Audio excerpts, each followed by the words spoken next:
উত্তরাঞ্চল সহ সারা দেশে বেড়েছে শীতের তীব্রতা। প্রচণ্ড ঠান্ডায় স্থবির হয়ে পড়েছে জনজীবন।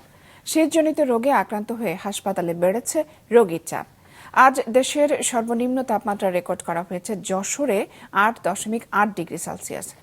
জেলা রিপোর্টারদের পাঠানো তথ্য ছবিতে ডেস্ক রিপোর্ট।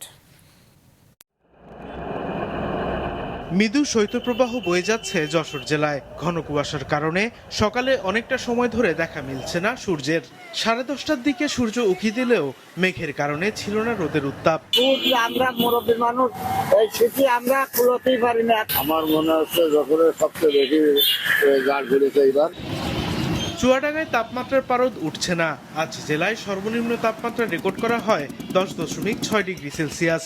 তাপমাত্রা কিছুটা বেশি থাকলেও সিরাজগঞ্জে অতি ঘন কুয়াশায় ঢাকা পড়ছে সড়ক মহাসড়ক।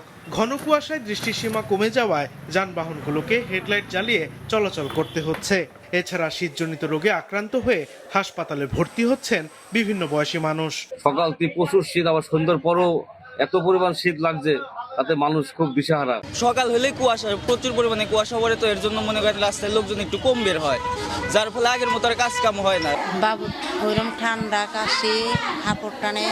অনেকের একটু ভুল ধারণা আছে যে ঠান্ডা আছে, স্যালাইন খাওয়ালে ঠান্ডা লেগে যাবে। এটা টোটালি ভ্রান্ত ধারণা, কুসংস্কার। যেহেতু ডায়রিয়া হলে মানুষ ওষুধ খাওয়াতে হয়, স্যালাইন 1 নম্বর ওষুধ, তাহলে কি স্যালাইন বাদ দেবে? না, তাহলে স্যালাইনটা খাওয়াতে হবে। স্যালাইনটা খুবই গুরুত্বপূর্ণ বিষয়। স্যালাইন যদি না খায় বাচ্চা জীবন নাশের কারণ হতে পারে।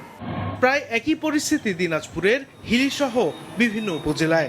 আগামী কয়েকদিন শীত ও ঘন কুয়াশার দাপট অব্যাহত থাকবে বলে জানায় আবহাওয়া অফিস।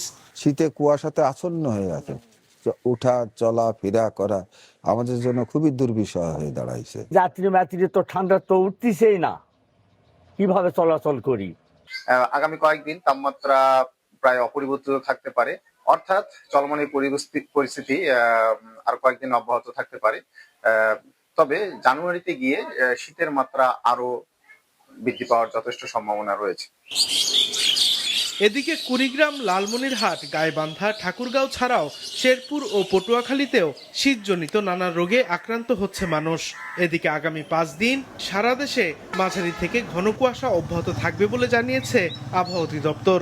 ঘন কুয়াশার কারণে দুপুরের পর থেকে রাত পর্যন্ত বন্ধ থাকছে বিভিন্ন নৌপথ। সড়ক মহাসড়কে বেড়েছে দুর্ঘটনার হার। ব্যাহত হচ্ছে উড়োজাহাজ উড্ডয়ন অবতরণ কার্যক্রম। সাদেকুর রহমান সিদ্দিকী, মাছরাঙা, নিউজ ডেস্ক।